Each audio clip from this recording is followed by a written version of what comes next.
What's good, YouTube? Welcome back to another video. Today's video we're going to be covering basically 5 things that I absolutely hate about my Chevy Colorado Trail Boss. Let's get into it.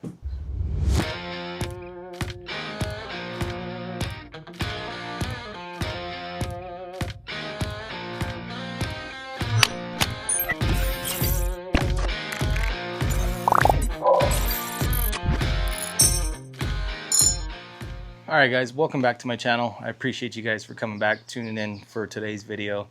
A couple things about this truck. I absolutely love it, don't get me wrong, but we're going to start off with a couple things, 5 things in specific that I just really am not a fan of on my Chevy Colorado Trail Boss. It is a 2024. It's been great off-road, on-road. In terms of reliability, I only have like 9,000 miles on it, but still no big deal. So one thing that I'm really not fond of, number one, we're going to start off with the lighting, okay? And a lot of these things that I have issues with are fixable with aftermarket parts or aftermarket support. So the lighting on the Colorados, on the ZR2s, on the Z71s, you do get that LED lighting in front. You get like a nice little LED strip. You get some bright white lights, and it just looks great, okay? Now on the trail bosses, the work trucks, the lower trim levels, you're basically getting these stock yellow looking halogen bulbs, and this goes for interior as well. So the stock lights, cannot stand them. They're yellow, they look outdated. I mean, we're in 2024, I would expect everything to be LED by now, but that could be where Chevy cut some of the costs to keep the price down of these trucks. I mean, I get it from a business standpoint, but at the same time, it really grinds my gears, as Peter Griffin would say. So you get these yellow looking bulbs, interior, exterior. You can always upgrade them, like I upgraded mine. I'm not going to lie to you guys, a little bit of last fit, a little bit of diode dynamics. I eventually want to turn it all diode dynamics. It's just a little bit of a process, and definitely spending money twice. So you can upgrade your bulbs. You can get them to be that crispy white color, but you will never have that LED strip like the Z71s or the ZR2s. So just keep that in mind. Interior lighting, I do have the Diode Stage 2 kit. It is awesome. It lights it up like crazy. A little bit too bright almost, because even with my window tint and stuff like that, you can still see in the cab if you're in a dark spot and you go ahead and turn those lights on. But it's that crisp white that we all want and what should have came from the factory. So that's number one. Going into number 2, keyless entry. So the trail bosses, I don't think it's even an option. If it is, you guys let me know in the comments below. But yeah, we don't have keyless entry to our trucks, so I can have my hands full. I go out to my truck. If I don't unlock it prior to going in or prior to getting there, then I gotta set something down, reach in my pocket, looking for which side my keys are on, end up pulling out my Zens or something on accident instead of my keys. So something I do really wish for is that we had keyless entry. I think the ZR2 Bisons and the ZR2s, I think it is an option, or it might even be standard on some of those. We are talking specifically Trail Boss here, so that's something that I wish we had it. My last, 2-3 vehicles, they all had keyless entry, and I got so used to it.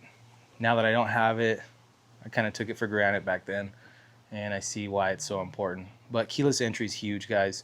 If it is an option and you're going to buy a Trail Boss, definitely get it. Like I said, I don't think it is, but you guys let me know.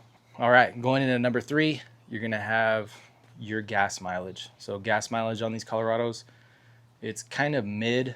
I mean, it's a 2.7 motor, it's a 4-cylinder turbo, and you would expect a little bit more out of them. But I mean, it's a truck. It's not very aerodynamic. It's not low to the ground. We are running 34 by 11.5 inch tires. Keep in mind, take all this stuff into consideration. So I got the tires, the lift, the wheels. By the way, my REIKA wheels are lighter than the competitors that start with the letter M. Anyways, we'll put that to the side. They are lighter, and I always take that into account when I'm buying wheels and tires. I'm always looking for something light, because I'm always considering, gas mileage. At the end of the day, gas is gas, whether it's $2 or $5 or $7. I need it to get me to and from where I'm going.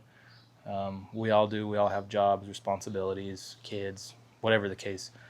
So it is what it is on the gas mileage, but I could gripe about it a little bit.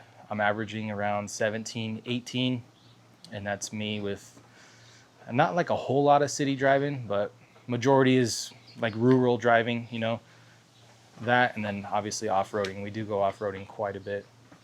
So when I first got the truck, I think I was around like 22 or 21, something along those lines, and it's just dropped since the lift, the wheels and tires, but no biggie. It's very similar to what my Ford F-150 was running, and that was on 35 by 12 and a halves with some heavy tires and wheels.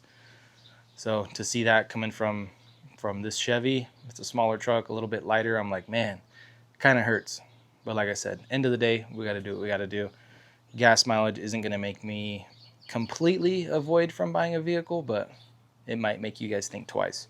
Going into number 4, I've talked about this in a previous video, and it's going to be interior space. So the interior on the inside of the Chevy Colorados, the 3rd gen specifically, they are the largest in its class. Okay, so you have the most space out of the Frontier, the Tacoma, what's the other ones? The Pilot. I don't even know if the Pilot counts, but the Ranger. Okay, so you have all these little mid-sized trucks, and the Chevy Colorado, it shines in that aspect, but it's still a mid-sized truck. So when you're considering buying one of these vehicles, just remember it is a mid-sized truck, and with a mid-size, you're not going to get a whole lot of space. And I still gripe about that just a little bit. I'm a family of 3. It's me, my wife, my son, and interior-wise, you definitely need to get a bed cover, or you need to get like some rack, or you got to do something to where you can utilize some of the space back here. Otherwise, you're going to be suffering inside there. Okay, so take that into consideration. I get it. I know it's a mid-sized truck. I'm not really complaining. I love my truck, but just something for you guys to think about. Going into number 5. So this one is kind of funny. You guys might get a kick out of this. I don't have a whole lot of complaints about the truck, as you can tell. But going into number 5, for whatever reason, I don't know if it's the color. I don't know if it's the soap that I use when I wash my truck. I don't know if it's just me. All right, but I have this major issue when I'm off-roading, or we stop somewhere to have lunch and we're out in the boonies, and whether we're in the mountains or we're in the desert. Mostly the desert gets pretty bad. So I have this thing where I don't like bees. All right, and I'm just being real with you guys right now. I hope you guys are laughing on the other side. I got stung for the first time in 31 years a couple months back. It didn't really hurt. I mean, I was surprised it didn't hurt as much as I had anticipated as a kid, but it was no big deal. But still, you know what, man? I don't like bees. I don't like these things buzzing around, coming around, landing on me, checking me out, landing on my kid. I just don't like them. And for whatever reason, they are attracted to this truck like white on rice. So we can be out there. I can get out of the car for 2 minutes, and here they come swarming the truck like my truck's made of honey. I don't know what it is, but that's something. I think it has to do with the color, maybe the soap I use. If you guys have any ideas, you let me know in the comments, please. But yeah, I even got some like spray. So when we go set up and have like a little outdoor picnic or whatever next to the truck, try to keep them away. But yeah, that's number 5, guys. This truck, for whatever reason, the bees swarm it. So that's all I got for today's video, guys. I hope you guys enjoyed it. Hopefully you got a laugh out of some of it. I mean, some of the things, it is what it is, but it would be nice to change some of those things. Either way, a lot of the upgrades, if you guys hit my description or the description of this video, it'll have links to Diode Dynamics. It'll have links to Levelup Suspension. And hopefully by now we got REIKA wheels down there as well for a discount for you guys. And hopefully you guys enjoyed the video. Appreciate you as always. I'll see you in the next one. Peace.